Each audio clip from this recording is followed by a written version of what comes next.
ओम नमो भगवते वासुदेवाय। ओम नमो भगवते वासुदेवाय। ओम नमो भगवते वासुदेवाय। ओम नमो भगवते वासुदेवाय।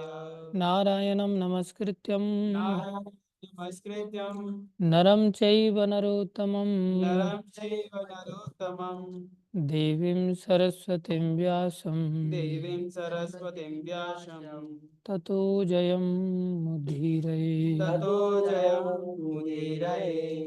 नष्टप्रायेषु भद्रेषु नष्टप्रायेषु भद्रेषु नित्यं भागवत सेवया नित्यं भागवत सेवया भगवति उत्तम श्लोके भगवते उत्तमं श्लोके भक्तिर्भवति नैष्ठिकी। भक्तिर्भवति नैष्ठिकी। श्रीमद् भागवत महापुराण स्कंद 2 अध्याय 6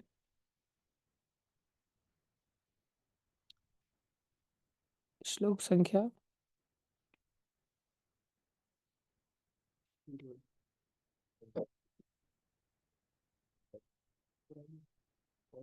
पूरा कहूँगा भैया।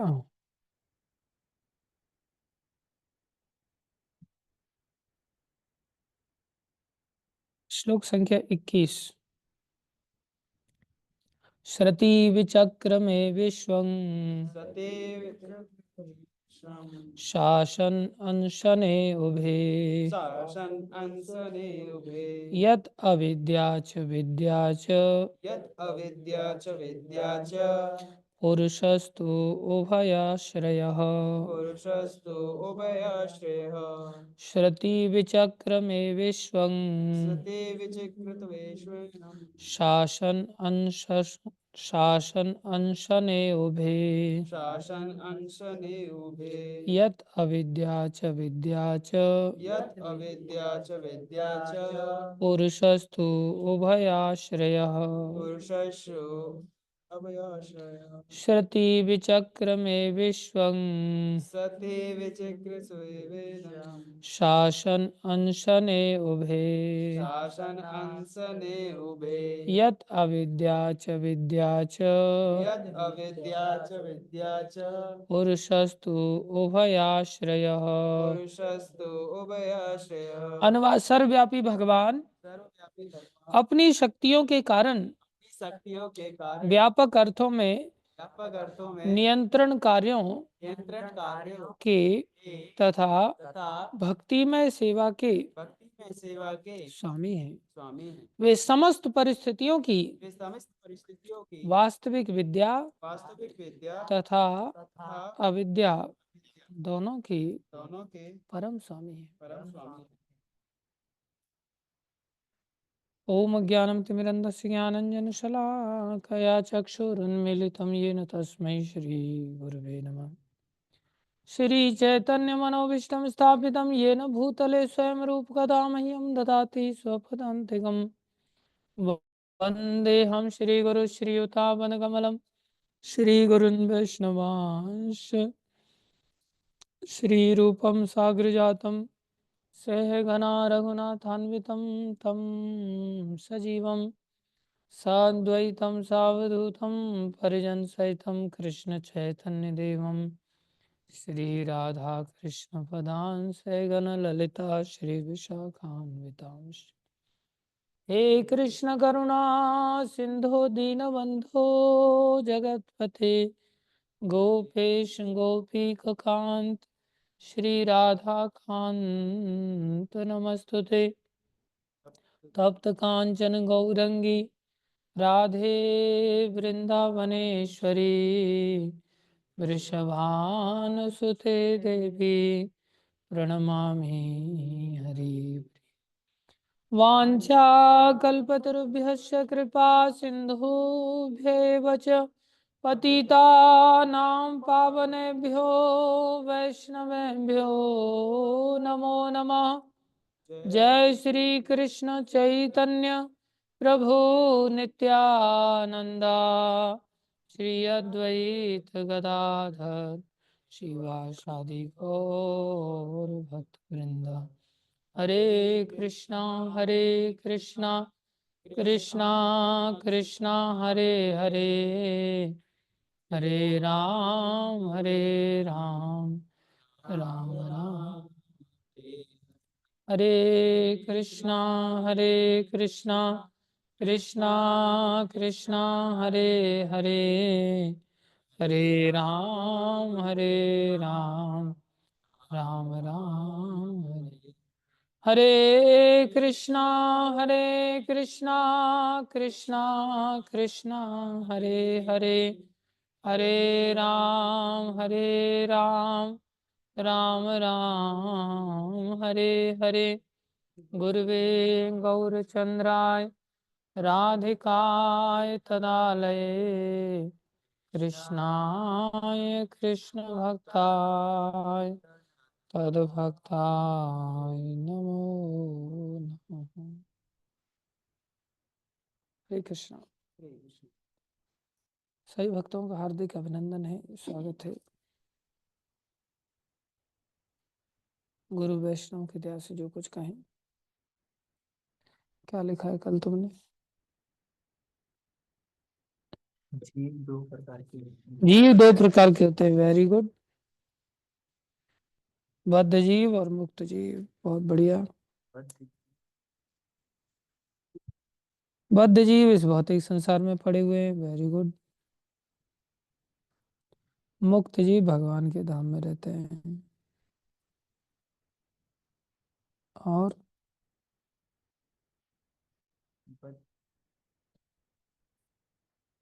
बोल। हम्म। हम पता नहीं कोई ब्रह्मांड जो है ब्रह्मांड है। हाँ, बद्ध जीवों को ये पता ही नहीं कि इस ब्रह्मांड से परे भी दूसरा ब्रह्मांड है। एग्जाम्पल दिया था। Very good. गूलर का। बहुत सुंदर, बहुत सुंदर। ताली बजाओ सब इसके लिए। बहुत अच्छे। उन्हें क्या लिखा है बेटा?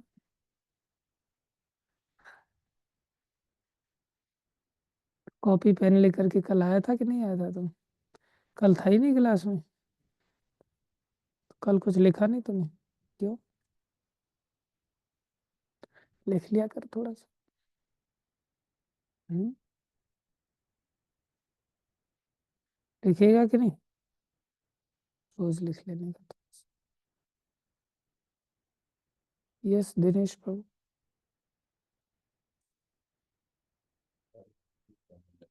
हम्म। क्या? अच्छा, कुएं का मेंढक। मैं सुन नहीं पाया था। जय। मैं कुएं का मेंढक हूँ ना? आप भी तो थे कुएं के मेंढक। हम्म।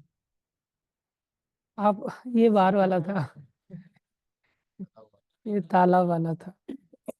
तेरे को किसी ने मजाक तो नहीं उड़ाया? आदत हो गई है। चलो, अच्छी बात है।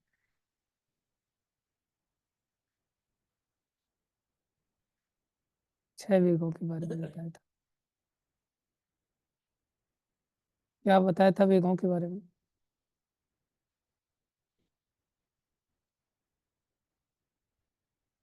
हम्म। वाचो बेगम मनसा करो बेगम।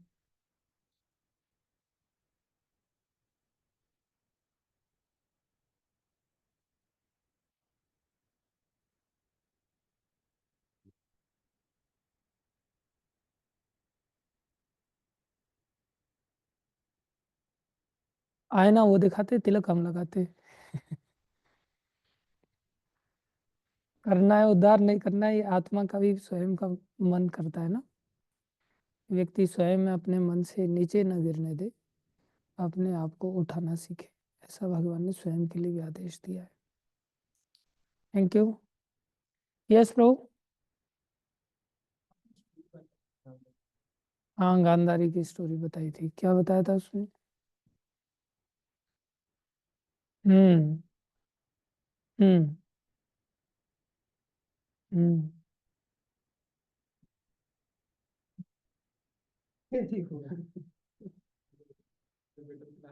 अपने बेटों की लाश। क्षुधा, बोले भूख का वेग इतना प्रबल होता है, तो इतने अंधे हो गए एक प्रकार से, भूख ने इतना सताया, हम लोग तो भूख लगने ही नहीं देते। भूख लगने से पहले ठूस लेते और सोचते कि ऐसे ही जीवन जीते रहेंगे सदा सदा के लिए ना, अनुभव नहीं होने देते दुख का। दुख की अनुभूति अगर हो जाए ना, तो वो भगवान की ओर स्वयं ही ले जाती है। हम सारे वेगों को संतुष्ट करने लग जाते हैं, जबकि जिस शरीर से संतुष्ट करते हैं वो शरीर भी नश्वर है, शरीर भी नष्ट होता है। भक्त लोग इन सब चीजों को अनुभूति करते, इसको कहते हैं दुख दोष अनुदर्शनम। भगवान ने गीता में कहा है कि जीव को चाहिए को दोषों को देखे, लेकिन जहां दोषों को देखना चाहिए वहां ना देख करके जहां नहीं देखना चाहिए वहां देखने लग जाते हैं। दुख का कारण जो है उसे न मान करके जो दुख का कारण नहीं है उसे दुख का कारण मान लेते हैं, और जो दोष हैं उनको न देख करके जहां दोष वास्तव में देखने चाहिए वहां देखने लग जाते हैं, जहां नहीं देखने चाहिए वहां देखने लग जाते हैं, और जहां वास्तव में होते हैं वहां नहीं देखते। संसार में दोष हैं, संसार में दुख हैं, लेकिन किसी भी व्यक्ति को संसार में ऐसा फील होता है कि संसार में दुख दोष हैं? फील नहीं होता। फील तो होता है, लेकिन ऐसा लगता है व्यक्तिगत हमारे जीवन में दुख दोष हैं, बाकी संसार बहुत बढ़िया है, बाकी सब सुखी हैं, हम ही सब दुखी।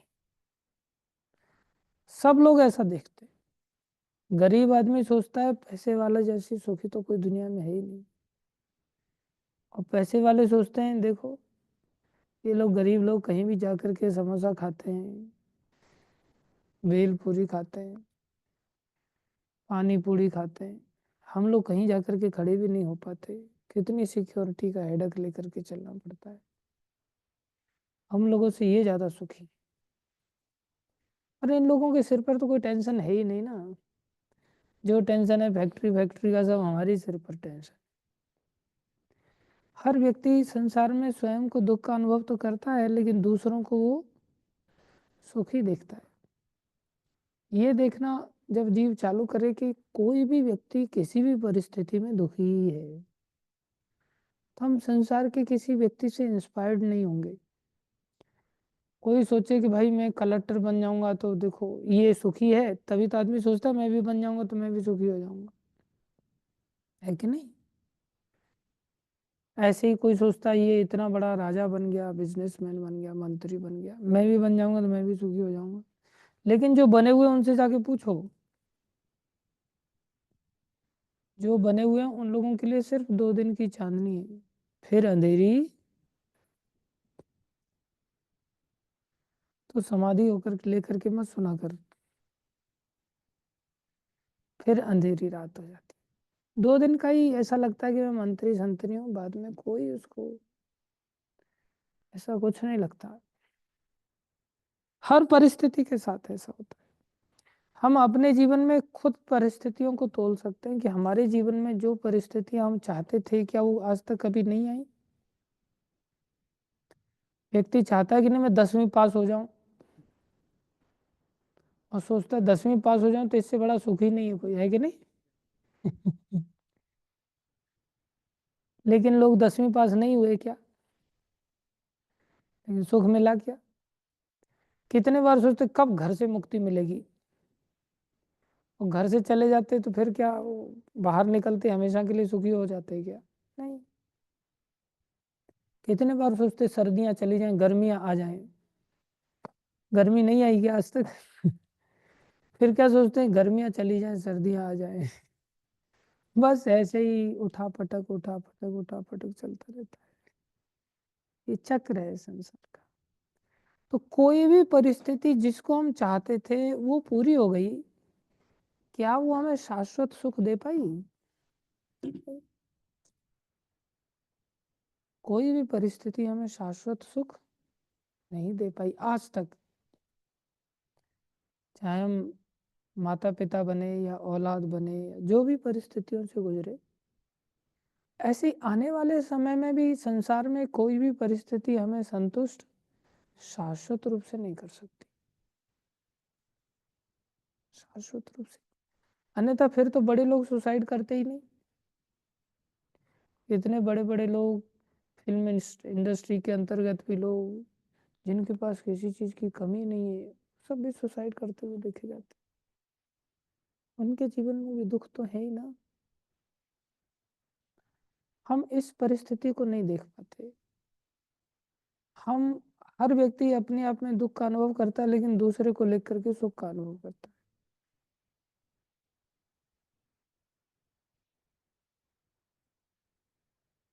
हमने एक बार जंप लगाया, हमारी एड़ी में नस खिंच गया, आज तक परेशान करता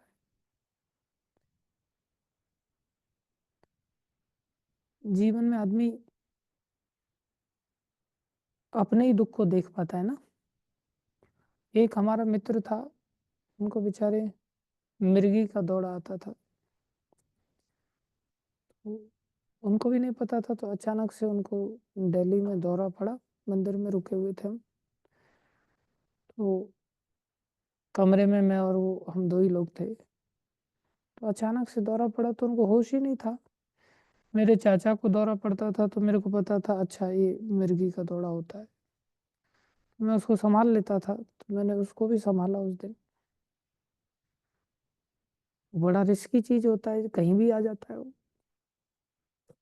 एक बार हम ट्रैक्टर चला रहे थे, खेत जोत रहे थे, तो साइड में वो चाचा बैठा हुआ था हमारा। वो शरीर से ही मेरा सगा चाचा है, लेकिन छोटा है मेरे से उम्र में ना, 1 आध साल छोटा था। तो वो साइड में ट्रैक्टर पे बैठा हुआ था और मैं ट्रैक्टर चला रहा हूँ, और कल्टीवेटर जो है खेत में थोड़े ज़्यादा अंदर चले गए, तो मेरे को लिफ्ट से उसको ऊपर उठाना था। ट्रैक्टर फंसने लगा था। लिफ्ट उसी साइड में होती है जहाँ उसका पैर रखे जाते हैं। तो मैं उसको बोला पैर हटा, तो वो पैर ही नहीं हटा रहा है। मैं उसको थप्पड़ मार रहा हूँ पैर में, पैर हटा, तो पैर ही नहीं हटा रहा है वो। आखिर में मैंने तो पागल हो गया कि हटा क्यों नहीं रहा है, ट्रैक्टर फंसता जा रहा है, बेवकूफ पैर नहीं हटा रहा है। तो मैंने उसके ऊपर गाल पे थप्पड़ मारने लगा, तो ऊपर देखा तो वो एकदम से ऐसे ऐसे ऐसे करके बेचारा दौरा पड़ गया उसको, ट्रैक्टर पर चलते चलते। मैं बड़ा परेशान हो गया। मैंने फिर ट्रैक्टर रोक दिया। मैं सोचा भी बहुत ही बुरा दौरा उसको पड़ा, तो मैं उसको ट्रैक्टर से नीचे उतार के ले आया। नीचे उतार के लेकर के मैंने उसको गोद में लेकर के ऐसे, और मैं फिर पास में कुआं था, तो मैं सोचा पानी डालता हूँ, थोड़ा छींटे फीटे मारता हूँ, थोड़ा शांत होगा। मैं उसको लेकर के चला। अब खेत जुता हुआ था, मिट्टी उसमें पैर धस रहे थे। मैं उसको लेकर के 2 4 कदम चला, मैं लेके लुढ़क गया खुद ही उसको आगे मिट्टी में ही। मैं उसको लेके लुढ़क गया, और बेचारे का मुंह से थूक वगैरह निकल रहा था, वो सब मिट्टी भर गया उसके मुंह में। खेत जोते हुए खेत में मैं सोचा मैं तो लेके नहीं जा पाऊंगा, भारी शरीर उसका हट्टा कट्टा। आखिर में मैं फिर उसको वही खेत में छोड़ा। फिर ट्रैक्टर में से कल्टीवेटर खोले, फिर उसको लेकर के आया, ट्रैक्टर उसके पास लाया। उसको बड़ी मुश्किल से उठा करके ट्रैक्टर पर लेटाया, दोनों सीट पर ऐसे, और खड़े होकर के वहां से फिर गांव तक ट्रैक्टर चला करके लेके आया मैं, ऐसे ही साइड से खड़े होकर के। वहां फिर उसको इंजेक्शन वगैरह दिए, तब जाकर के। बहुत भयानक दौरा पड़ा था उसको। तो उसको भी, मित्र को भी ऐसा ही दौरा पड़ता था, तो मैं समझ गया कि अच्छा इसको ऐसा दौरा पड़ा। ये भी रिस्क कितना है, ट्रैक्टर से अगर उसका नहीं पता चलता और मैं ब्रेक लगाता तो अचानक से लुढ़क के नीचे आ जाता, टायर के नीचे। बच गया, अभी भी बचा हुआ है वो, भगवान की दया से जीवन जी रहा है। लेकिन मेरा जो मित्र था, वो बेचारा अचानक से कानपुर में उसने शरीर छोड़ दिया। वॉशरूम में उसको दौरा पड़ा, और बहुत मेरा एक प्रकार से मैं उसका हाथ बना हुआ था। इतना उसके अंदर स्पिरिट थी, इतना ड्राइविंग फोर्स था, वो मेरे को कहता था प्रभु जी ये करते ये करते ये करते ये करते, बहुत पुश करता था। उसके जाने के बाद मैं एक प्रकार से टूट गया था। बहुत अच्छा भक्त था। उसका जब शरीर जल रहा था, बहुत अच्छा डांस करता था, एकदम दूल्हा पतला था, सोन मोहन प्रभु की तरह। यूथ में बहुत अच्छा प्रचार करने में माहिर था, पकड़ पकड़ करके लेकर के आता था, और प्यार भी करता था बच्चे लोगों को। जब उसकी चिता जल रही थी तो मैं उसको देख रहा था कि यार इसके पैर बढ़िया हैं, बेचारे को मस्तिष्क की बीमारी तो थी, लेकिन अच्छे खासे पैर, जिससे वो डांस करता था इतना अच्छा, पैर जल रहे थे। मैं सोच रहा था कि मेरे पैरों में दिक्कत है, पैरों में नस खिंची हुई है, और इसके पैर कितने बढ़िया हैं, काश रिप्लेस कर लेते हम लोग। लेकिन ऐसा हो नहीं सकता ना। इसलिए संसार में हर व्यक्ति को कुछ ना कुछ समस्याएं तो है ही। दूसरे का दुख आदमी को नहीं नजर आता, उसको लगता है ये कितना सुखी है, और अपना दुख नजर आता है। जबकि संसार में सब लोग ही दुखी हैं, हर परिस्थिति को लेकर के दुखी। हम ये बता रहे थे कि दुख देखना चाहिए, अपने दुख को लेकर के नहीं रोते रहना चाहिए, दोषों को भी देखना चाहिए, लेकिन संसार के दोषों को देखना चाहिए। कैसे दोषों को देखना चाहिए? जन्म लेना एक कितना बड़ा दोष है, मृत्यु होना इस संसार का कितना बड़ा दोष है, बीमारियां लगना इस संसार में कितना बड़ा दोष है। लेकिन इन सब की बोले अब तो आदत सी हो गई है, जन्म मृत्यु जरा व्याधि की ना, अब तो आदत सी हो गई। मैंने किसी को पूछा भाई आजकल ये बीमारी तुम्हें बड़ा कष्ट दे रही, बोला अब तो आदत सी हो गई। उनसे नहीं बात है। जैसे शुगर पहले पहले हो जाती है आदमी को तो कितना वो ध्यान रखता है ना, बिल्कुल नहीं खाता। और जब आदत सी हो जाती है, ले आओ यार, मरना तो है ही आखिरी। कोई ज्यादा ध्यान नहीं देता। इन दुख दोषों को देखना चाहिए, लेकिन हमारी दोष बुद्धि ऐसा नहीं कि है नहीं, बहुत अच्छी तरह से है। हम दोष कहाँ देखते हैं? महापुरुषों में दोष देख लेते हैं। जिनके अंदर दोष होते नहीं है, उनके अंदर ढूंढ ढूंढ के ढूंढ ढूंढ के ढूंढ ढूंढ के दोष देख लेते हैं। ये हमारी बहुत बड़ी समस्या है। इसलिए संसार की भयावहता को, संसार की दुखता को समझ करके संसार में प्रवेश करने की चेष्टा नहीं करनी चाहिए। ये तो एक एडवर्टाइजमेंट है एक प्रकार से, जो संसार में हमें आकर्षित करती है। जब हम देखेंगे तो हमें समझ आएगा। भक्त लोग, सच थोड़ा कड़वा होता है ना, साधु संत लोग, महापुरुष लोग सच बोलते हैं और हमारा मार्गदर्शन करते हैं, वो रास्ता में थोड़ा कठिन नजर आता है, जबकि भक्तों का रास्ता कभी कठिन नहीं होता। भागवत कहती है कि इस रास्ते पर आदमी अगर आंख बंद करके भी चले, आंख बंद करके भी चले। रामायण में बड़ी सुंदर चौपाई है एक, स्मरण में नहीं है, लेकिन भाव क्या है उसका? गुरु पितु मात ऐसे शब्द है उसमें, कोई गूगल कर सकता है तो अच्छी बात है। गुरु पितु मात, गुरु पिता और माता अगर ये लोग कुपथ पर भी ले जाएं, इनका आदेश यदि कुपथ के लिए भी हो जाए तो भी उसमें घाटा नहीं होगा। तो भी पतन नहीं हो सकता। अद्भुत चौपाई। अब फिर तो कोई व्यक्ति कह सकता है कि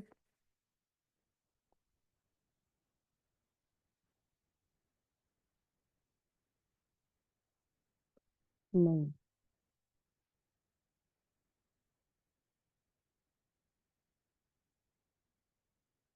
फिर तो कोई व्यक्ति कह सकता है कि फिर पिताजी संसार में धकेल रहे हैं तो फिर जाने में क्या दिक्कत है, माता जी संसार में धकेल रही है तो फिर क्या दिक्कत है। नहीं, आइडियली वो गुरु, फिर गुरु भी होना चाहिए, माँ माँ भी होनी चाहिए, पिता पिता भी होनी चाहिए भागवत के अनुसार ना। शास्त्र कह रहा है तो भागवत के स्टैंडर्ड्स को फॉलो भी तो करना चाहिए ना। तो पिता न सस्यात, शास्त्र ये भी कह रहा है पिता पिता नहीं है, माता न सस्यात, माँ माँ नहीं है, गुरु न सस्यात, गुरु गुरु नहीं है। भागवतम में ऋषभ देव जी ने ये बात बताया पहले स्कंद के, नहीं, कौन से स्कंद में, पांचवा स्कंद, पांचवें स्कंद का कौन सा अध्याय, पांचवा अध्याय में बता, पांचवें स्कंद के पांचवें अध्याय में ये श्लोक आता है।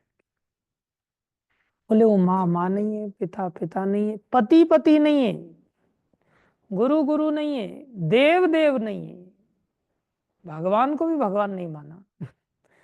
जो अपने डिपेंडेंट्स का उद्धार न करे, जो अपने ऊपर निर्भर व्यक्ति का उद्धार न करे, नहीं,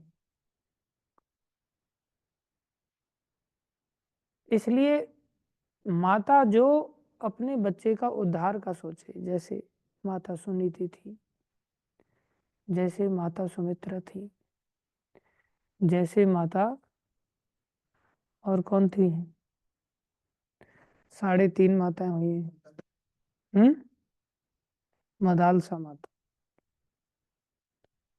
3 माताएं, और एक आदि माता हुई, फरीद की माता को आदि माता। ये 3.5 माताएं हुई हैं, इनको ही माँ माना गया, बताओ इतने ब्रह्मांड भर में। माँ मंदालस जानो, जिन्होंने संकल्प के साथ अपने बच्चों का उद्धार कर दिया। पिता ऋषभ सो होए, पिता ऋषभ देव जी जैसा होना चाहिए, मित्र प्रहलाद ही मानो, मित्र प्रहलाद जी जैसा होना चाहिए। जब ऐसे व्यक्तित्व, और अगर ये कुपथ के लिए भी आदेश दे दें तो बोले तो भी व्यक्ति का कुपथ नहीं हो सकता। हमें लग रहा है कि ये कुपथ का रास्ता है, लेकिन उसमें भी कुछ ना कुछ भलाई अवश्य। इतनी बड़ी बात है, लेकिन हम लोग तो गुरु में ही दोष देखने लग जाएंगे। फिर उनके स्वभाव में ऐसा कुपथ नहीं होना चाहिए, उनके अंदर ऐसी स्वाभाविक रूप से ऐसे विकारता नहीं होना चाहिए, अन्य अभिलाषिता नहीं होनी चाहिए। अन्य अभिलाष की क्रिया देखी जा सकती है, लेकिन अन्य अभिलाषिता नहीं होनी चाहिए। अर्थात क्रूर व्यक्ति के अंदर क्रूर व्यवहार देखा जा सकता है, लेकिन क्रूरता नहीं होनी चाहिए। क्रूर व्यवहार देखना मतलब चल रहे हैं और चलते चलते वो व्यक्ति ने किसी को थप्पड़ लगाना चालू कर दिया, तो ऐसा लग रहा है ये बड़ा क्रूर है, तो ये क्रूर व्यवहार है किसी को थप्पड़ लगाना। लेकिन क्रूरता मतलब चलते चलते हर व्यक्ति को ही थप्पड़ ठोकना, उसको कहते हैं क्रूरता। क्रूर व्यवहार दिखाई दे रहा है, व्यवहार दिखाई दे रहा है क्योंकि उस व्यवहार के पीछे हमें जानकारी नहीं है कि इसको व्यक्ति क्यों मार रहा है। कई बार गुरुकुल में भक्त लोग पिटाई लगाते बच्चे लोगों की, तो एक बच्चे को हमने पीटा तो इतना चिल्लाए, थोड़ा सा भी हाथ लगा, चिल्लाए बहुत ज्यादा। और चिल्लाए तो बहुत सारे लोग इकट्ठे हो गए। एक बार हमने हमारी बहन को भी पीटा पकड़ करके, वो इतनी हाँ हाँ ऐसे चिल्लाए हुए, भगवान पूरा आश्रम इकट्ठा कर दिया उसने। इतना अभी तक मारा ही नहीं उसको, लेकिन टेरर इतना ज्यादा हो गया। आप थे क्या उस समय आश्रम में? आप नहीं थे।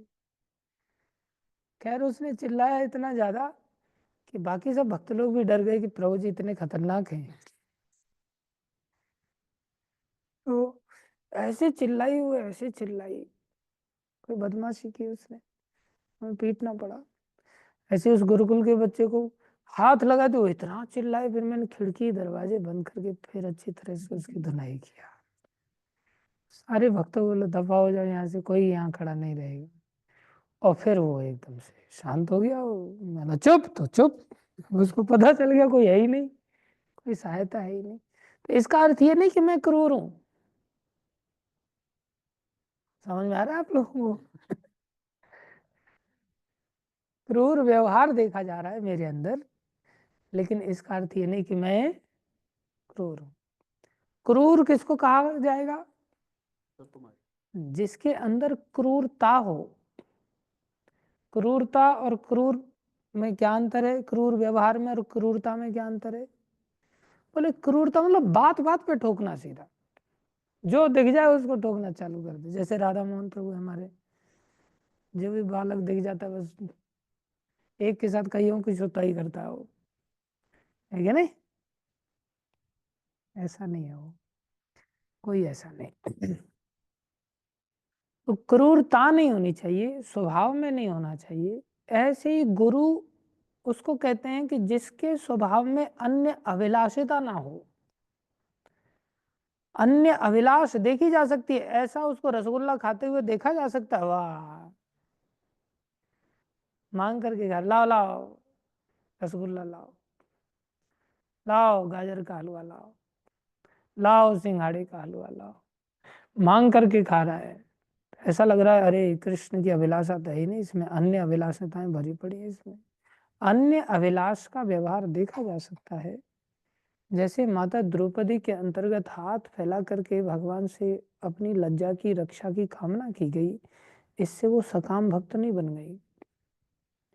सकाम व्यवहार था लेकिन सकामता नहीं थी। सकाम किसको कहते हैं? जिसके अंदर सकामता हो, अर्थात उनके नेचर में सकामता नहीं थी, बात बात पर मांगना ऐसा उनका नेचर नहीं था। ऐसा नेचर होता तो पांडव लोग भगवान से क्या नहीं मांग लेते, लेकिन उन लोगों ने कभी नहीं मांगा था। फिर बोले यहाँ कैसे मांग? इसके पीछे भी कोई रहस्य था।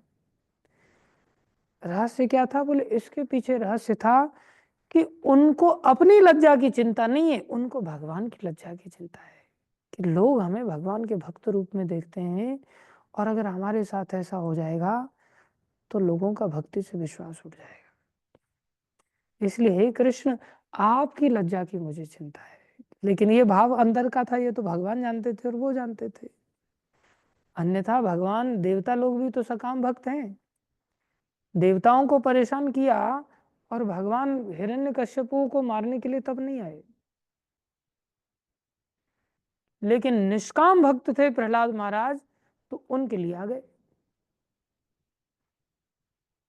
निष्काम भक्त थे प्रहलाद महाराज, उनके लिए भगवान आ गए उनकी रक्षा करने के लिए। देवताओं की रक्षा करने के लिए भगवान इस प्रकार से नहीं है। तो भगवान तो सकामों के लिए इतना नहीं दौड़ के आते, सकामों की इच्छा की ध्यान रखते हैं, लेकिन दौड़ के नहीं आते इस तरह से साक्षात रूप से। तो प्रहलाद जी के लिए आ गए। द्रौपदी के लिए तो भगवान अधोवस्त्र बन गए। वस्त्र मतलब एक प्रकार से शरीर को ढकना, शरीर गंदा है, शरीर को ढकना मतलब वो वस्त्र भी कोई बहुत बड़ा महान वस्तु थोड़ी हो सकता है, और वो भी अधो अंग को ढकना। वो तो वस्त्र ऐसे होते हैं कि उनको तो आदमी फैला करके सुखा भी नहीं सकता, और भगवान अधो अंग के वस्त्र बन गए लज्जा को रखने के लिए। तो भगवान कितने छोटे बन गए द्रौपदी के लिए, कैसे बने? बोले वो निष्कामता में प्रहलाद जी से भी बढ़कर है। प्रहलाद जी के पास आकर के भगवान दर्शन दे करके चले गए, ऐसा नहीं कि बार बार उनके साथ ही बैठे रहे, लेकिन द्रौपदी के लिए तो भगवान कितने बार आए, और जब द्रौपदी बोलाती तभी प्रकट हो जाते। अब बताओ कितनी बड़ी निष्काम है। लेकिन व्यवहार से ऐसा नजर आ रहा है कि द्रौपदी के अंदर निष्कामता नहीं है और प्रहलाद जी के अंदर निष्कामता है। इसलिए बड़े भक्त कौन है? द्रौपदी माता, नहीं प्रहलाद महाराज। लेकिन ऐसा वास्तविकता नहीं। आचार्य लोगों ने अगर ये सब शिक्षाएं नहीं दी हो ना, एक शब्द का कितना बड़ा खेल है। अन्य अभिलाष और अन्य अभिलाषिता, क्रूर और क्रूरता, कितना बड़ा अंतर है। संसार में तो कोई व्यक्ति इतना अंदर का सोच ही नहीं सकता। हर व्यक्ति बाहर से तोलना सीखता है बस। बाहर से अरे इन्होंने तो डिमांड कर दिया तो मतलब इनके अंदर तो सकामता आ गई। किसी साधारण व्यक्ति से बोला जाए तो कोई व्यक्ति कहेगा अरे द्रौपदी इतनी महान भक्त थोड़ी है। अरे उनका तो केवल वस्त्र ही छीना जा रहा था, उनको मारा थोड़ी जा रहा था जान से। और प्रहलाद जी को तो जान से मारा जा रहा था। और फिर भी प्रहलाद जी ने भगवान से कोई कामना नहीं किया कि मेरी रक्षा करो। और इनका केवल वस्त्र ही उतारा जा रहा है, इतने में ही कामना करके चिल्लाने लगे। दोनों हाथ फैला करके भगवान को पुकार रहे, कहाँ हूँ द्वारकावासी। आचार्य लोग एक एक बात को हमें समझाते हैं। इसलिए जब हम गुरु शास्त्रों का, साधु जनों का आश्रय लेते हैं, ऐसे माता पिता का भी आश्रय लिया जा सकता है। जो माता पिता हो सकता है संसारी दृष्टि से ऐसा लगे कि ये गलत रास्ते पर भेज रहे हैं। अब कौन सी माँ कहेगी ध्रुव की माँ को कि ये माँ बहुत बढ़िया है, जो 5 साल के बच्चे को जा बेटा जंगल चला जा। कोई माँ संसार की ऐसी माँ को अप्रिशिएट करेगी? 5 साल के बच्चे को जंगल का रास्ता दिखा रही है। कोई भी माँ कहेगी ये कितनी क्रूर माँ है, इसको बच्चे पर बिल्कुल दया भी नहीं आ रही। खुद अपने घर पे बैठी हुई और औलाद को भेज दे रही है। लेकिन प्रहलाद जी का, ये ध्रुव जी का कोई अहित हुआ? ध्रुव जी का कोई अहित नहीं। संसारी दृष्टि से ऐसा लग रहा है कि जंगल के रास्ते में भेज दिया, लेकिन माँ वास्तव में वही है। इसलिए माताओं में उन्हीं का नाम आया। और उन्होंने कई बार माएँ देख, अरे तेरे को मेरा रोना नहीं दिख रहा है क्या? बिल्कुल माता को अपना रोना दिखता है, अपना रोना दिखाती है, ऐसा लगता है कि बहुत प्रेम है इसका। लेकिन आने वाले समय में वो संसार के मार्ग पर अपने बच्चे को धकेल देती है, भक्ति मार्ग में जाने नहीं देती। परिणाम में क्या होता है, वो बच्चे को भी जीवन भर रुलाती है आवागमन में भेज करके, और खुद भी जीवन भर रोती है। तो प्रेम कहाँ है? इसलिए संसारी दृष्टि से शास्त्र की दृष्टि में कितना बड़ा अंतर है। शास्त्र इसलिए दोनों ही बातों को बड़ी स्पष्टता के साथ खोल के रख दे रहा है। शास्त्र कह रहा है कि माँ की बात सदा सुननी चाहिए। माँ देव है, माँ भगवान है, मातृ देवो भव। पितृ देव है, पिता भगवान है साक्षात, पितृ देवो भव। ऐसे ही आचार्य साक्षात भगवान है, आचार्य देवो भव। और दूसरी ओर भागवत ने कह दिया वो माँ माँ नहीं हो सकती, पिता पिता नहीं हो सकता, गुरु गुरु नहीं हो सकता। दूसरी जगह पे खंडन भी कर दिया। भगवान भगवान तो दूर की बात है, ये माँ भी नहीं है बोले। कितनी बड़ी बात बोल रहे कि माँ माँ है, और यहाँ क्या कह रहे हैं, बोले माँ माँ ही नहीं। और रामायण में तो इतना सुमित्रा माता ने बोला जब लक्ष्मण जी, इसलिए सुमित्रा माता को माँ माना गया। नई बहू ब्याह होकर के आई है और 14 वर्ष के वनवास के लिए, 14 वर्ष या 12 वर्ष, 14 वर्ष के वनवास के लिए उनको भेज दिया। बोले पूछता है राम की सेवा के लिए, पूछता है पुत्रवती युवती जग सोई। पुत्रवती तो वही युवती है, वही माँ है, रघुपति भगत जासु सुत होई। जो रघुनाथ जी का भक्त जिसका बेटा है, बोले वही तो पुत्रवती है।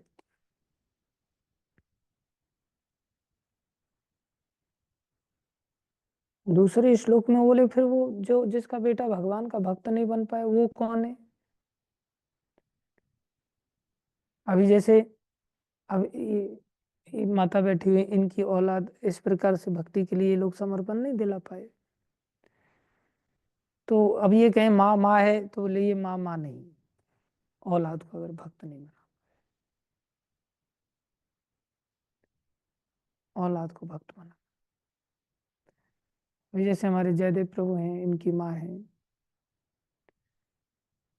तो हालांकि इन्होंने इनको भक्त नहीं बनाया, लेकिन प्रभुपाद कृपा से भक्त बन गया, तो इसकी माँ का भी सम्मान हो जाएगा। हमारे मन में ये विचार आया था कि हमारी माँ ने तो हमें भक्ति नहीं सिखाई, माँ तो पहले ही कम उम्र में चली गई, लेकिन हम अगर भक्त बन जाएंगे तो हमारी माँ का भी गौरव बढ़ जाएगा। सच्चे नहीं बनेंगे तो ढोंगी भगत ही बन जाएंगे, तो भी कम से कम कुछ तो माँ का गौरव बढ़ ही जाएगा। ऐसा सोच करके भी हम भक्ति मार्ग में थोड़े चल पड़े थे, लेकिन पहुंचे गए नहीं। माता पिता को ये किन प्रकार बचपन से ही चेष्टा करनी चाहिए। तो बोले पुत्रवती युवती जग सोई, रघुपति भगत जास सुत होई, न तरु भली बाद बियानी, राम विमुख विमुख सुत ते बढ़ानी। बोले उससे तो अच्छा है वो सुअरी जो सुअर को पैदा करती है, कई सारे बच्चों को पैदा करती है, लेकिन भगवान का जो भक्त नहीं है ऐसी संतान मनुष्य शरीर में पैदा करने से अच्छा वो सुकरी है।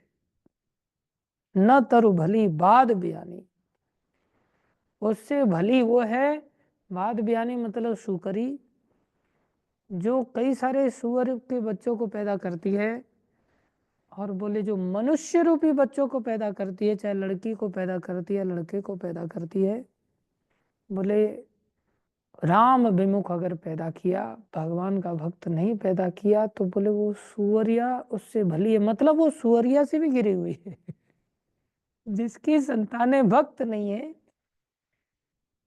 कितना खतरनाक है माँ बनना, कितना खतरनाक है बाप बनना, है ना। कह देना तो आसान बात होती है ना कि अरे इस काम का उपयोग भक्त संतान पैदा करने के लिए की जा सकती है, लेकिन क्या हम इतने ताकत रखते हैं, क्या हम इतने बड़े महान भक्त स्वयं में हैं कि हम ऐसी संतानें उत्पन्न कर सकें? अगर नहीं कर पाए तो हमसे भली कौन है? सुअरिया। और केवल माँ के लिए नहीं ऐसा कहा जा रहा है, बाप के लिए अंडरस्टूड है। फिर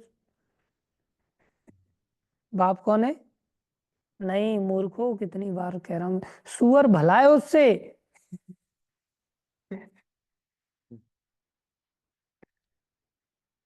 अरे सुअरिया भली है मतलब वो सुअरिया से भी गिरी हुई है। और बाप कैसा हो गया? बाप कैसा हो गया? सुअर से गिरा हुआ। केवल ऐसा ही नहीं माओं की ओर देखने का ऐसा। अब जितने भी बाप बैठे हुए हैं कथा सुन रहे हैं, अभी जैसे हमारे मधुमंगल प्रभु हैं, ये सम्मान के पिताजी हैं, तो इन्होंने सम्मान रूपी बच्चे को जो कि भक्ति करता है, ये डर रहे थे कहीं प्रभु जी गड़बड़ ना बोल दे। अरे मैं गड़बड़ नहीं बोलूंगा भैया, भक्ति कर रहे हो तो सही बोलूंगा ना। बाकी बहुत सारे पिताओं के लिए थोड़ी ना मैं गड़बड़ बोलूंगा ऐसा। जो गड़बड़ है वो खुद समझदार है, बोलने की जरूरत क्या है, और जो अच्छे हैं उनके लिए बोलने की क्या आवश्यकता है। इन्होंने फुल टाइम के लिए खुद सोचा है और अपने बच्चे के लिए भी सोचा है, लेकिन सोचे ही रहेंगे वो नहीं चलेगा, सोचने को एग्जीक्यूट कर डालो। ठीक है मधुमंगल प्रभु, आप भूल जाएंगे हो सकता है वचन को, लेकिन मैं नहीं भूल पाता। हाँ, अपने वचन भूल जाता हूँ लेकिन दूसरों के नहीं भूलता। इसलिए कितना बड़ा भरोसा कर दिया। अब जिसको ये चौपाइयों का तालमेल पता ही नहीं है, और एक आध चौपाई उठा करके बोले राम जी ने पिता की आज्ञा का पालन किया, तो पिता लोग उसी चौपाई को लेके आ जाते हैं औलाद के सामने। ये देखो तुम कैसी संतान निकल रहा है। पुत्र भी इतने समझदार होने चाहिए, इन चौपाइयों को भी लेकर के जाए, न तरु बाध भली बाध बयानी। अगर पिता इतने ही समझदार होते, माँ इतनी समझदार होती, तो पहले से इन सब चीजों को देख करके चलते। तो ये बहुत सीखने वाली बात है। कब वो माँ माँ है, कब वो पिता पिता है, कब वो गुरु गुरु है। और बोले इन लोगों के चरणों में समर्पण के साथ जब चले, गलत रास्ते पर चलाने पर भी कभी कुपथ में नहीं जाना पड़ेगा। कुपथ परिणाम नहीं, उसमें कुपथ शब्द भी है चौपाई में ना, भूल रहे हैं कहाँ पर है वो, शायद उत्तरकांड में ही है। तो गुरुजनों का कभी त्याग नहीं करना चाहिए। लेकिन हम ऐसे गुरुजनों के अंदर एक गलती देखने से ही ऐसा सोचने लगे ये तो, जबकि गलती नहीं है उनके अंदर, और संसार के अंदर कोई भलाई नहीं। जितनी भी भलाई दिखाई दे रही है, सार रूप में वो संसार में ही घसीटने जा रहे हैं। और भगवान या भगवान के जितने भी अवतार हैं, या भगवान के जितने भी पार्षद हैं, भक्त लोग हैं, ये सब कल्याण करने वाले लोग। इसलिए इनके अंदर कभी दोष दिखाई भी दे तो समझना चाहिए, अरे ये तो गंगा के अंदर फेन है। पानी के अंदर झाग दिखाई देते हैं, बोले वो झाग झाग नहीं है, जहाँ गंदगी होती है पानी के अंदर की, लेकिन गंगा जी के अंदर अगर दिखाई दे तो बोले वो झाग भी पवित्र है। और संसार का जो स्वच्छ पानी है, वो गंगा जी के पानी की समता नहीं कर सकता, फिर भी उसको इतना पवित्र नहीं माना जाता। इसलिए संसारी व्यक्ति कितने भी पवित्र आचरण वाले दिखाई दें, फिर भी उनको प्रणाम करके उनसे दूर ही रहना चाहिए, ये देख करके कि ये संसारी है। दृष्टिकोण इसका संसार का ही है, भगवान का आश्रय नहीं ले रहा है। और ये अंत में बड़ा खतरनाक होगा, बड़ा खतरनाक। एक घटना घटी, एक राजकुमार जंगल में गया, जैसे आजकल बड़ी गाड़ियों से चलते लोग, उस समय घोड़ी वगैरह हुआ करती थी, तो घोड़े पर सवार होकर के वो गया। तो जंगल में जा रहा था तो बड़ा सुंदर एक रास्ता देखा उसने, मणियों से बना हुआ अद्भुत रास्ता। और देखा कि वो रास्ता गुफा की ओर जा रहा है। हम द्वारका यात्रा में गए थे, तो वहां हमने देखा जामवंत की गुफा थी वहाँ। तो ऊपर से एकदम नॉर्मल प्लेन जगह, तो वहां पर हम लोग पहुंच गए बस लेकर के। तो सब लोग उतर गए, तो नॉर्मल छोटा सा पहाड़ जैसा था, बहुत छोटा सा, जैसे आज के समय में गिरिराज पर्वत, उस समय का गिरिराज पर्वत अलग था, आज के समय में गिरिराज पर्वत छोटी सी पहाड़ी दिखती है। तो ऐसे छोटा सा ऊंचा मिट्टी का टीला बहुत छोटे से एरिया में दिखाई दिया, उतना बड़ा एरिया भी नहीं था उसका। और फिर हमको बताया किसी ने, यहाँ जामवन जी की गुफा है, गुफा के दर्शन करने के लिए जा रहा हूँ, बस रोक दिया उस। मैं सोचा कि सतयुग के समय की, द्वापर युग के समय की लीला स्थलियां एक प्रकार से लोग तो प्राय हो गई हैं, केवल चिन्ह चिन्ह मात्र बचे हैं। तो ये जामवंत की गुफा भी उस समय सतयुग के समय की है, त्रेता युग के समय की है। यहाँ भी कहाँ गुफा होगी, यहाँ तो पहाड़ पहाड़ ही नहीं है, गुफाएं तो जनरली पहाड़ों में होती हैं। हम चले गए, तो वहाँ एक छोटा सा कुआं जैसा बना हुआ था, और उसके ऊपर ऐसे सरिया का जाल बिछा हुआ था, उसमें ही ऐसे ढक्कन था, खुलता था बंद होता था, वो खुला हुआ था, वहां से लोग निकल के अंदर से आ रहे थे। तो यहाँ गुफा है, यहाँ क्या गुफा होगी, जैसे आप लोग मधुवन में गए हों, और वहाँ किसकी गुफा है,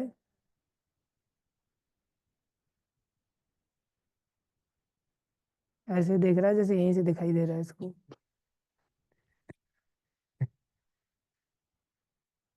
इसकी गुफा है। हाँ, ध्रुव लीला है। ध्रुव टीला है वहां मधुबन में, गुफा किसकी है? वहाँ गुफा है, देखा है? गुफा देखा है? नहीं देखा। मधुबन देखा है तूने? मधुबन देखा है? क्या हुआ था वहाँ? ध्रुव जी ने तपस्या की थी। भगवान की नित्य विहार स्थली है। भगवान गोचारण लीला करते हैं। तो वहाँ लवणासुर की गुफा है। किसकी? लवणासुर की गुफा है, जिसका शत्रुघ्न जी ने वध किया था। तो गुफा छोटी सी है, और यहाँ से उस दीवार तक जाएंगे तो बंद हो जाएगी, फिर आगे चल करके बंद कर दिया है उसको। हमने सोचा ऐसा ही होगा लोग देख करके, लेकिन अंदर उतरे हम जामवन जी की गुफा में तो बड़ा एम्पायर दिखाई दिया एकदम। चलते चले जाओ, और इतना विशाल हॉल जैसा, ये तो हॉल कुछ नहीं है उसके सामने। इसका कम से कम 15-20 गुना बड़ा। और एकदम विशाल जगह, बड़ा ग्राउंड जैसा अंदर, और काफी नीचे जा करके, और घुसने का रास्ता बिल्कुल इतना सा, और बीच में फिर बड़ा चौड़ा हो जाए, फिर बड़ा सकरा हो जाए, फिर बड़ा चौड़ा हो जाए, ऐसी अंदर गुफा पूरी। किसी ने बताया ये द्वारका तक गुफा है, बोले यहाँ से भगवान के दर्शन करने के लिए चले जाते थे। बड़ा अच्छा लगा। तो इस राजकुमार ने देखा कि अरे बड़ा सुंदर मणियों का रास्ता जा रहा है यहाँ से। तो किसी को अंदर भी कौतूहल होगा, तो घोड़ा लेकर के वो चल पड़ा उधर ही। जब चल पड़ा तो वहां एक बूढ़ी औरत दरवाजे पर बैठी हुई है, जहां से वो रास्ता अंदर गुफा के लिए फिर अंदर जा रहा था। उस बूढ़ी औरत से उसने पूछा, वो बेंत लेकर के बैठी हुई थी, माँ ये कहाँ जा रही है, ये रास्ता कहाँ जा रहा है? बोले बेटा सच बताऊं? बोले हाँ सच ही बताओ, झूठ क्यों बोलना? बोले सच बताऊं तो ये जादुई गुफा की ओर जा रहा है। फिर तू मेरे को बाद में दोष लगाए, मैं तेरे को सच सच बता रही हूँ, ये जादुई गुफा है। बोले जादुई गुफा कैसी होती है? बोले इस गुफा में अंदर जाओगे तो बहुत सुंदर सुंदर चीजें तुम्हें मिलेंगी, और इसमें आखिरी में जब तुम जाओगे तो वहां एक बहुत सुंदर राजकुमारी है, जो लंबे समय से वो सो रही है, लेकिन आज तक कोई उसको उठा नहीं पाया। अगर तुम कभी घोड़ा लेकर के वहां तक पहुंच गए और उसको तुमने अगर जगा दिया, तो बोले वो सारी गुफा की जितनी भी संपत्ति है, वो व्यक्ति उस संपत्ति का मालिक बन सकता है, और वो उसे पति बना लेगी, वो उसका पति होगा, कोई व्यक्ति अगर वहां तक पहुंच गया तो। बोले फिर दिक्कत क्या, मैं अभी जाता? बोले बेटा रुक जा, ऐसे मत जा, सोच ले। बोले क्या? बोले उससे पहले अगर कोई व्यक्ति किसी अन्य चीजों में आकर्षित हो गया, तो बोले फिर वो कभी वापस नहीं आ पाता इस गुफा से। ऐसी जादुई गुफा है। क्या होता है उसके साथ? बोले वो पत्थर बन जाता है। मूवीज भी ऐसी आती है ना कई बार। काल कन्या कुछ ऐसी मूवी शायद थी, कुछ मिलती जुलती। काल कन्या का वर्णन भागवत में भी आता है। वो कहता अरे अम्मा हम जाएंगे, चल पड़ा घोड़ी पर सवार हो, और रास्ते में चलता जा रहा है। मणियों का एक प्रकार से रास्ता था, बड़ा सुंदर, झलमल झलमल रास्ता ही इतना अद्भुत, आदमी देखता रहे। फिर देखा चांदी की खाने आ गई, और जिसने कभी चांदी देखी नहीं हो उसको चांदी की खान मिल जाए। फिर देखा चांदी की खान में भी वो लोभ में नहीं गिरा। हम लोग तो जगन्नाथ भगवान की राजभोग सेवा छोड़ के चले जाए, कुंभ आ गया, सब कुंभ आ गया, चलो चलो चलो, राजभोग सेवा कोई करे ना करे, भूखे मरे मरे, ठाकुर जी जो करें जैसे करें देखें, हमें कोई चिंता नहीं है, कोई राजभोग की चिंता है किसी को कि नहीं है, व्यवस्था हम बना करके जा पा रहे हैं कि नहीं जा पा रहे हैं, हम अपना मन कर गया बस चल पड़े उठा करके थैला।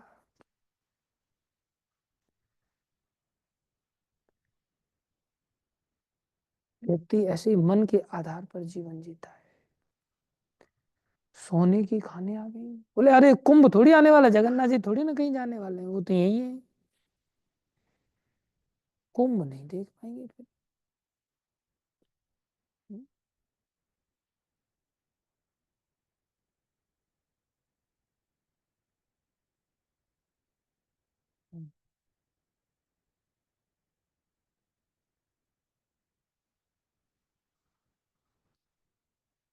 ध्यान से सुनो।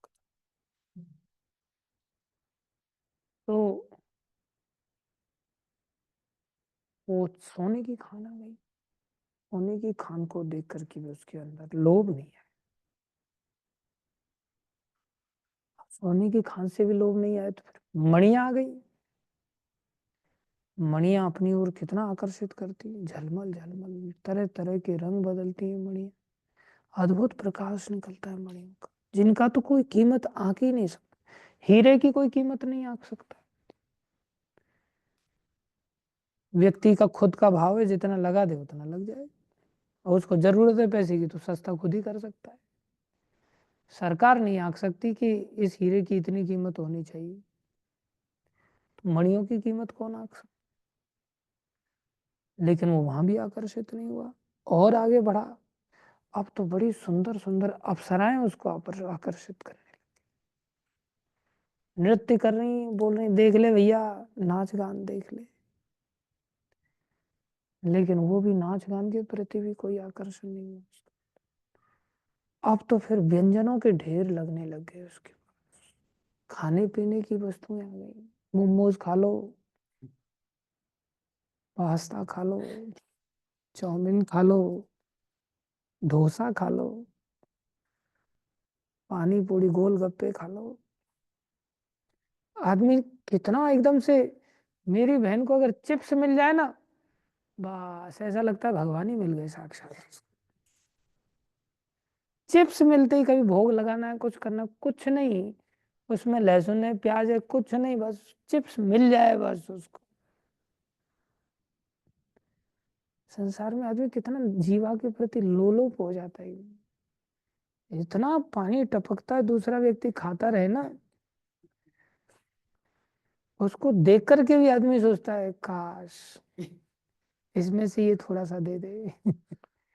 छोटे बच्चे कितना झगड़ा करते हैं ना, छोटे बच्चे पूरा पैकेट का पैकेट दबा के बैठ जाते हैं, दूसरे को देते ही नहीं, छुपा छुपा करके अब तो व्यंजनों के ढेर, तरह तरह के गर्मा गर्म। अब कई बार जाते हैं ना इधर उधर, मिर्ची का हलवा खाया आप लोगों ने? हरी मिर्च का हलवा, हरी मिर्च का हलवा हमने खाया अमित अग्रवाल के वहां पर फेस्टिवल में, वो कार्यक्रम हुआ था ना, वहाँ हरी मिर्च का हलवा, क्या टेस्टी हलवा था। हरी मिर्च का हलवा बहुत अच्छा लगा। जो चीजें नहीं खाई हो ना ऐसी चीजें, अच्छा ले आओ, कोई हरी मिर्च का हलवा है ना, कोई दिक्कत नहीं, गर्मा गर्म जलेबी उस पर रबड़ी डाल दी जाए, आदमी देख, बाद में जो होगा देख लेंगे, अभी खा लेते हैं। लेकिन ये राजकुमार ऐसा अद्भुत है, इसके अंदर मोबाइल आ जाए और चलचित्र दिखाई दे जाए, कितना आदमी हो, कोई थोड़ा देख लेता हूँ, परिक्रमा बाद में लगाऊंगा, शोले मूवी चल रही है बोले। गोवर्धन परिक्रमा में भी लोग चलते चलते चलते चलते रुक जाते हैं, और टेलीविजन इधर उधर चलते रहते, उसमें जाके खड़े हो जाते हैं, घंटे घंटे खड़े। उनको किताब पढ़ने के लिए बोला, अरे परिक्रमा लगानी है, दिमाग खराब हो गया, किताब आइए पवन देव आइए आइए, स्वागत है। आप लोग क्या देख रहे हो, आपको थोड़ी दर्शन देंगे वो लोग। तो आदमी किताब नहीं खरीदेगा बिल्कुल, न किताब पढ़ेगा न सत्संग सुनेगा, कथा के लिए बोले पहले परिक्रमा लगाएंगे बाद में फिर कथा बता शुरू। परिक्रमा की पहले पढ़, ऊपर वो मोटर ढकी हुई है कि नहीं? ढके आए थे, पक्का ना? कौन सी वाली?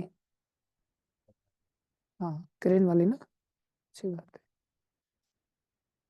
तो वो आखिर में वो कहीं आकर्षित नहीं हुआ और सीधा पहुंचा राजकुमारी जहाँ सोई हुई थी। घोड़े पर ही सवार होकर उसने हाथ दिया, हाथ पकड़ करके उठा दिया उसने। आश्चर्य में पड़ के बोले, आज तक कोई नहीं आया, तुम कैसे पहुंच गए?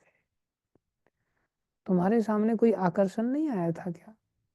बोले, अरे बड़े बड़े आकर्षण आए थे, लेकिन मेरे को बता दिया गया था कि पत्थर बनना पड़ेगा।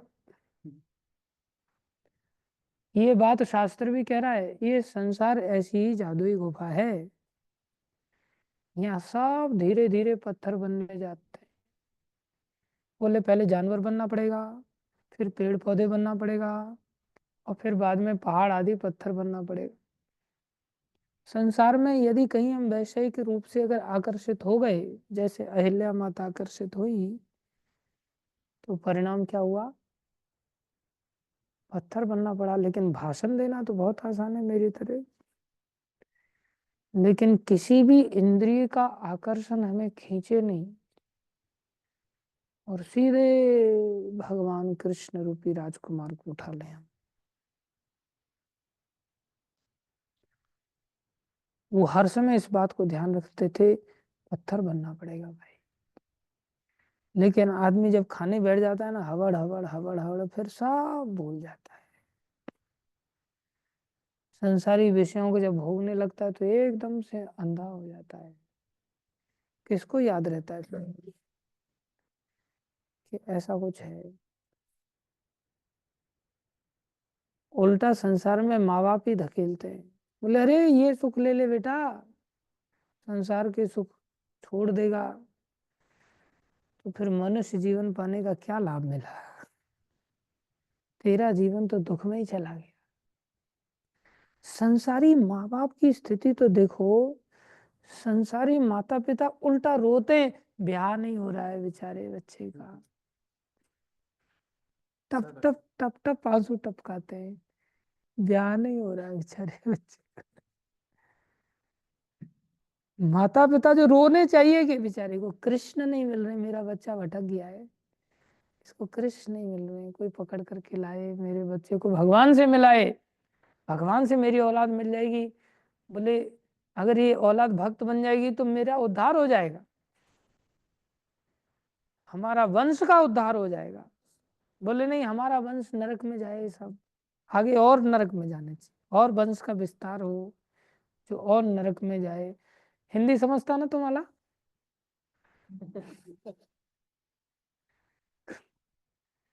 आता रडायचं नहीं, आता प्रसन्न व्हायचं आहे, बरोबर ना? माला यशस्वी पोरगा, अरे यशस्वी पोरगाला यशस्वी मार्गामध्ये लगायचं है कि नहीं? हम्म। अच्छे माता पिता उन्हीं को कहते हैं जो सौभाग्य अनुभव करते हैं, भक्त होना चाहिए। मेरी सौतेली माँ, उनके भी कोई लड़का नहीं हुआ, तो हमें वो लड़का ही मानती थी एक प्रकार से। हम जब इस मार्ग में आ गए ढोंग करने के लिए, हमारी माँ हमारे पिताजी को कहती है कि इसके ऊपर कुछ जादू टोना करवाते हैं, तंत्र विद्या इसके ऊपर लागू करवाते हैं, जैसे घूम फिर के वापस आ जाए। पिताजी ने बोला ऐसा बिल्कुल नहीं हो सकता, भगवान के भक्तों के साथ अगर हम ऐसा कुछ करेंगे तो फिर भगवान छोड़ते नहीं। बोले जैसा कर रहा है, अब नहीं सुन रहा है तो जादू टोना क्यों करवाना। एक भक्त था अमृतसर में, वो बेचारा बहुत अच्छा भक्त था, उसके माता पिता ने जादू टोना करवा दिया। वो ऐसा दिमाग उसका बेचारे का खराब हुआ, ना घर का रहा ना घाट का रहा, ना तो बेचारा भक्ति में रहा और ना ही वो संसार में जा पाया, पागल हो गया वो। और संसारी माता पिता फिर भी खुश रहते हैं, ठीक है, मंदिर तो नहीं गया ना। कैसी मति खराब।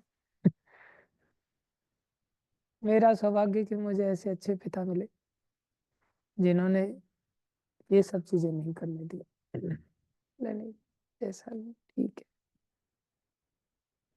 हम सबको भगवान के ऊपर भरोसा करके भगवान का आश्रय लेना चाहिए, भगवान को उठाना चाहिए। भगवान तत्पर हैं, लेकिन हम जादुई गुफा के चक्कर में आ जाते हैं।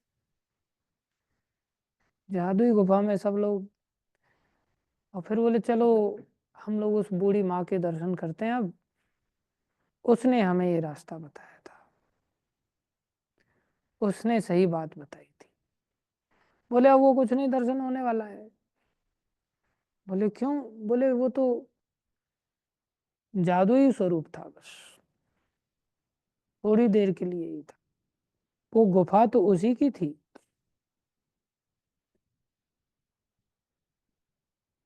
अब वो सब गायब हो गई। बोले वो तो ऐसा गुफा बना करके सबको फंसाती थी, सच भी बोलती थी लेकिन फंसाती थी। माया इसी को कहते हैं। माया रूपी बुढ़िया ऐसा ही काम करती है, बता देती है लेकिन फिर भी लड्डू लुढ़का देती है। इस माया जगत में भगवान की व्यवस्था से सच जानने की जानकारी है हमारे पास, लेकिन फिर भी लड्डू भी लुढ़कते रहते हैं पैरेलली। कोई कोई बिरला होता।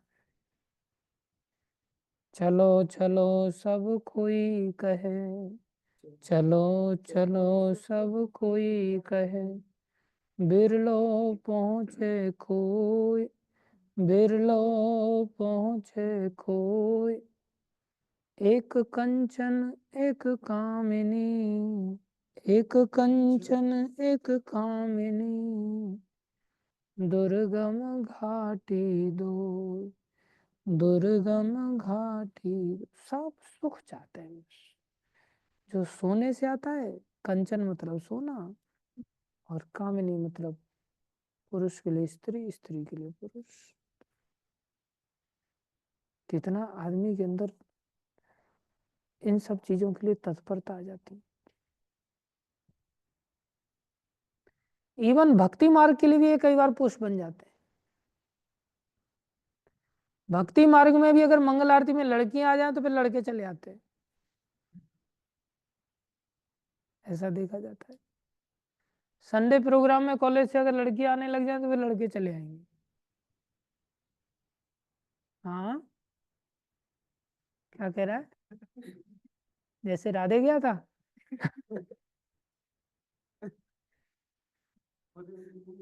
अच्छा विषय,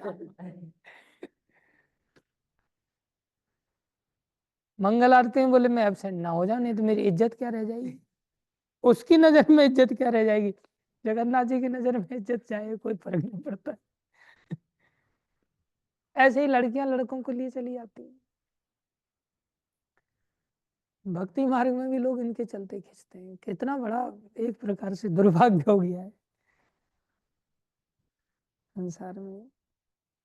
आदमी श्रेष्ठत्व दिखाता है भक्ति मार्ग में भी ना, बहुत कठिन है ये घाटियों से बचना। गुरुजन बचाते हैं। ये बात हमने इसी बात पे बताया कि हमें भक्तों के अंदर दोष नहीं देखने चाहिए, गुरुजनों के अंदर दोष नहीं देखना चाहिए। संसार कितना भी लुभावना हो, कितना भी अच्छा हो, फिर भी उसे अच्छा नहीं मानना चाहिए। वो हमें जड़ बनाने जा रहा है, हम जड़ता की ओर जाएंगे, नरक की ओर जाएंगे। और भक्त लोग दुख के रास्ते पर भी अगर हमें भेज देंगे तो भी हमारा निश्चित रूप से मंगल ही होगा, कल्याण ही होगा। ये नहीं सोचना चाहिए अरे मेरे को किताब थमा करके बस भेज दिया इधर रोड पे। तुम रोड पे भी भूखे नहीं मरोगे भाई। और संसार में अगर किताब नहीं थमाई, संसार में बढ़िया मोबाइल लेकर के भटक रहे हो, तो दुनिया में कितना भी पैसा धेला गाड़ी घोड़ा लेकर के जाओगे, एक दिन सब सर्वनाश हो जाए। इसलिए भगवान के ही निर्देशन में सारा संसार है। चाहे वो विद्या का जगत है, अविद्या का जगत है, सब भगवान के नियंत्रण में है। भगवान के भरोसे में जीवन जीना चाहिए, जीवन को सफल बनाना चाहिए। धन्यवाद सभी भक्तों का धैर्यपूर्वक श्रवण करने के लिए। भागवत महापुराण की जय, श्रील प्रभुपाद की जय, श्री गुरु महाराज की जय, अनंत कोटि वैष्णव वृंद की जय, आप सब भक्तों की जय। सब कर सकते हैं।